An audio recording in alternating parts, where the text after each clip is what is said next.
If you were to tell me to use 2 words to describe this series, why that would be perfectly splendid. Yeah, that one was for you, Caitlin. Let's do this.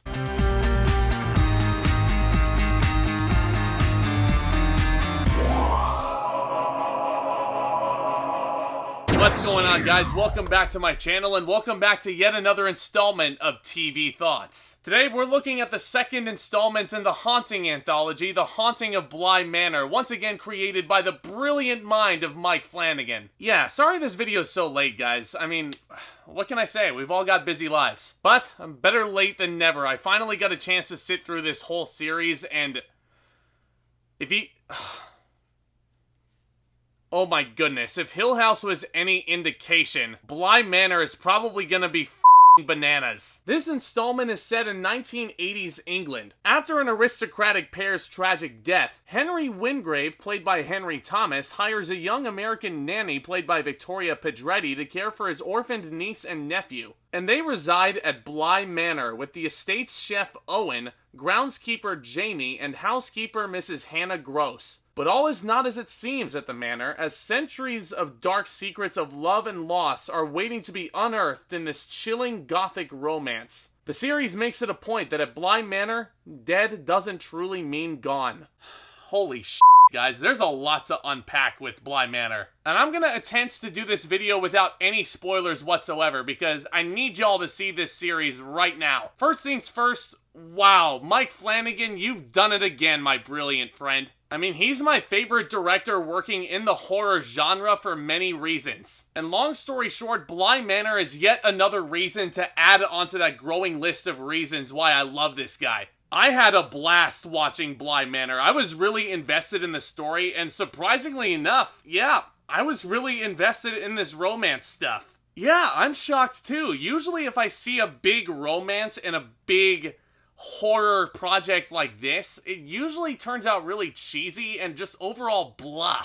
But, I mean, give the show credit where it's due. There's actually multiple romance stories going on at once, and they're all extremely investing and interesting. And yes, at first, there are going to be points in this series that feel confusing. And that's especially with this dream hopping stuff that's referenced about halfway through. But as we get deeper and into more episodes, Mike Flanagan has a brilliant way of tying up those loose ends, and he has a way of reeling us in to learn more about this stuff. And he has a great way of answering these questions, like why can't these employees leave Bly Manor? Better yet, why has all this shit started to hit the fan when Danny does get there? I'm telling you guys, as you go deeper into these uncharted waters, those questions will be answered and then some. Similar to Hill House, Bly Manor leaves no loose ends. The second to last episode, which by the way is shot entirely in black and white, will answer a lot of the really confusing questions that may pop up as you binge this. Not only is there a brilliant supporting turn from Kate Siegel, who also appeared in Hill House, it's also super well made, it's entirely in black and white, and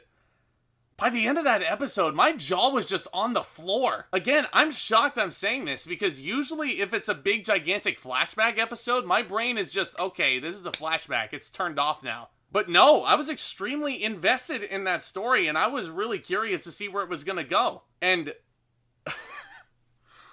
oh my god, is it crazy. That's crazy. Now, while I'm on the topic of these performances, man are they strong. That's one thing I now love about these anthology TV series. These recurring main actors get to explore some range. Take Victoria Pedretti, for example. She plays Nell in The Haunting of Hill House, and she takes the lead Danny here, and man is she good.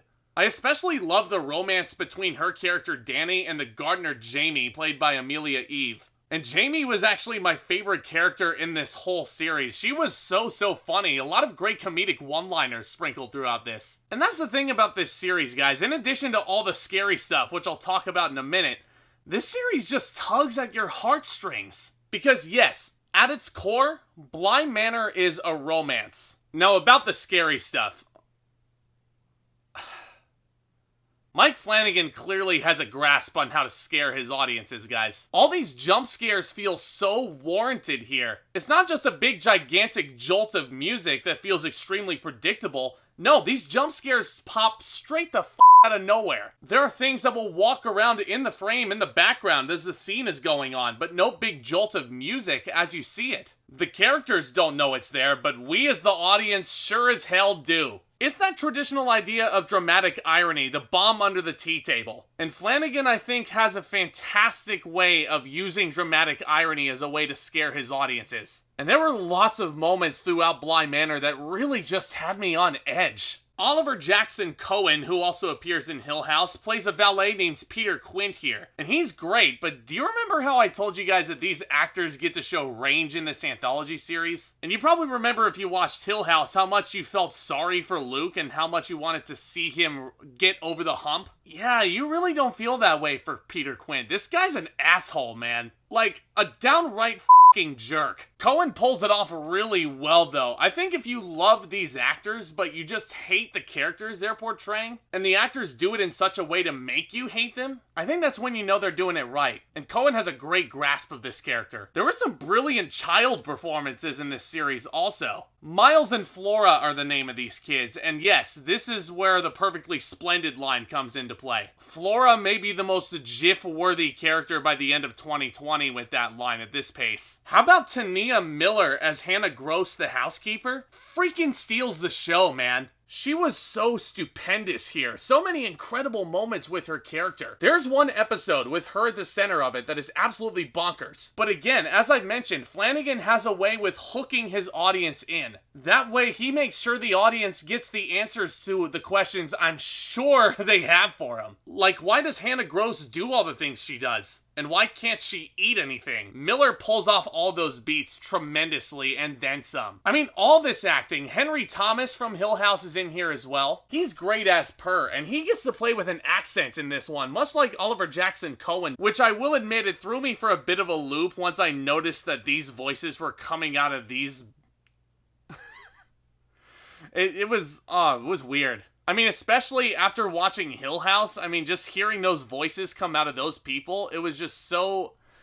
It took some time to get used to. I'll just leave it at that. But like I said, this is an anthology show, and a lot of these actors are used in Hill House also, and the range that they show with both series is just phenomenal. This direction and this filmmaking, as I've alluded to already, fantastic. There are so many beautifully eerie shots of that oh-so-ominous lake on the grounds. And as I previously alluded to, there's also one episode shot completely in black and white, and that one has such an intriguing story in and of itself. I'm serious, that black and white episode by itself could have just been a whole series. I loved Bly Manor, but I will say a couple of issues that I had watching it, it does feel very similar to Hill House. Now, this isn't a bad thing by any stretch. Similar to Hill House, it looks and sounds wonderful. So creepy. Such a great atmosphere. I noticed that Mike Flanagan has been playing with the color scheme of the set a lot more here. You'll notice in Hill House a lot more reds. Here I noticed he was playing a lot with blues and greens. Watercolors. But yeah, stylistically, even though these are different stories, different narratives, stylistically it feels exactly the same. It feels very interchangeable in tone and also in the premise. There's a creepy house,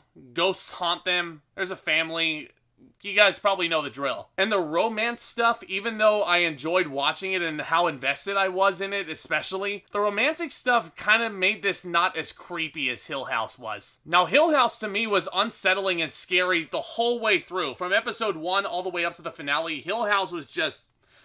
I had goosebumps all over my body. And once the finale of Hill House ended, I wanted to, stand up and cheer, give it a standing ovation, but I wasn't obviously in a theater. I was just in a room by myself. At the end of Bly Manor, I was like, yeah, no, that's really good. Really well made. And don't get me wrong, I really loved Bly Manor. It was so great. But it wasn't like mind-blowing like Haunting of Hill House was. So obviously, even though I don't think Bly Manor is as strong as Hill House was, or even as scary as Hill House, I still had a blast with it. This is so well performed, so well made, it's so well realized. It is a really amazing series to binge on Netflix right now. It's 9 episodes, easy watch, you won't regret it. I'm gonna give The Haunting of Bly Manor an A-.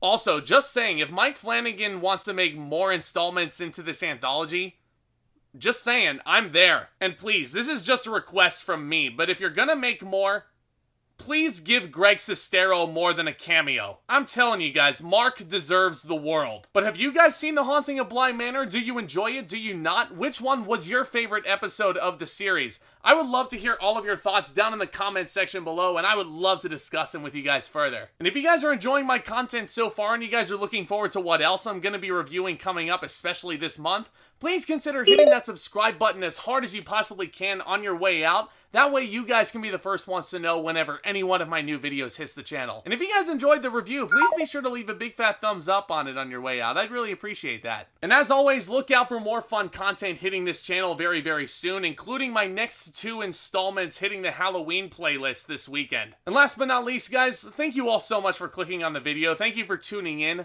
Thank you for your support of the channel so far also.